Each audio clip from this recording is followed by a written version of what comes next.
I'm Justine Ezarik. I go by iJustine online. iJustine is also my company, and I make YouTube videos, and I'm a content creator. It's been a crazy career, sort of, starting from that crazy iPhone bill into where I am now.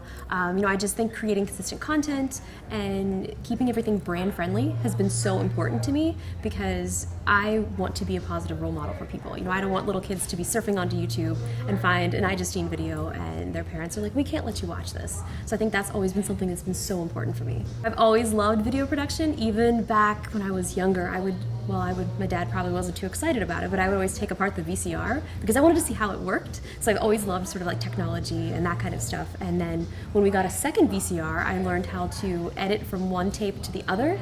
So even when I was very young, that was something that I was always so into.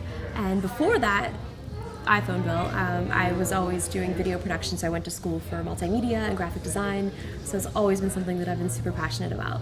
I guess it was kind of an accident that I started my own company. I was working doing graphic design and video production for other companies, and I just really wasn't happy, I guess. I mean, I was doing these projects that I wasn't something that I was into, and so I started doing things on the side, doing like freelance, and I started making the videos and posting them online so that people would see, oh, this girl knows how to edit, we should hire her to edit our stuff or create our graphic design and different projects. So it sort of started by accident, and I think it was a happy accident. I think my advice that I would give to people for just kind of going for it, like if you're not happy in your current job or in your situation, I mean, you can change that. I mean, it's not easy. I mean, when I quit my job and my mom was so upset because I was right out of school and I had a great job, she's like, you're crazy. And I probably was crazy. I mean, I had no money for like 2 years. I had nothing. And I was like, as long as I can buy a Starbucks at least once a week, like I can get through. That was my goal at the end of the week.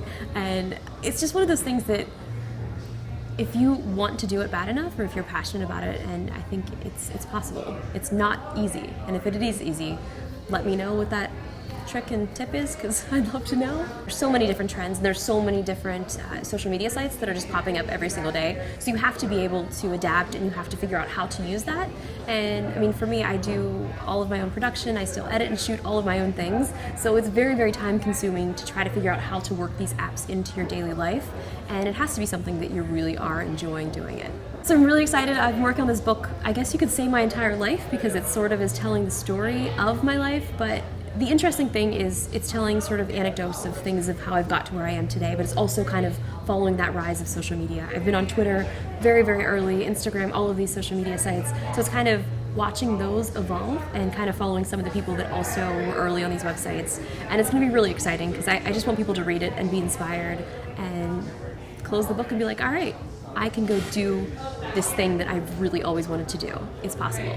One of my really good friends who I actually met on the internet, because that's how you meet people now, not outside in the real world. Her name's Lizzie, and she did a documentary. It's about her life. It's called A Braveheart Film, and she has this rare syndrome where she doesn't gain weight, and she's had it all her life.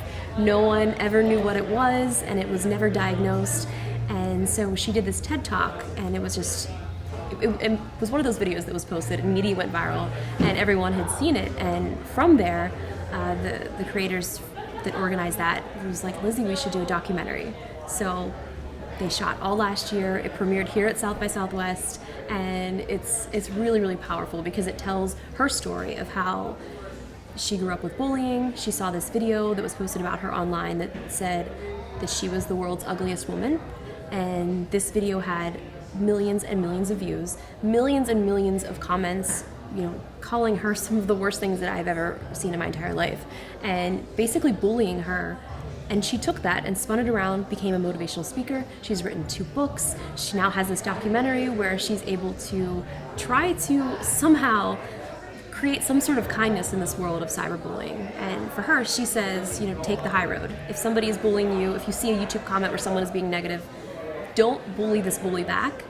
You can just simply write, take the high road. And for her, you're not adding more to this bullying. And I don't know, it's an amazing film, and she finally gets the diagnosis of what she has, and it's just super powerful. And they're also lobbying for like anti-bullying bills. So there's so much stuff going on into this little film, and it's not going to be little for long because I just really hope that people see it and love it.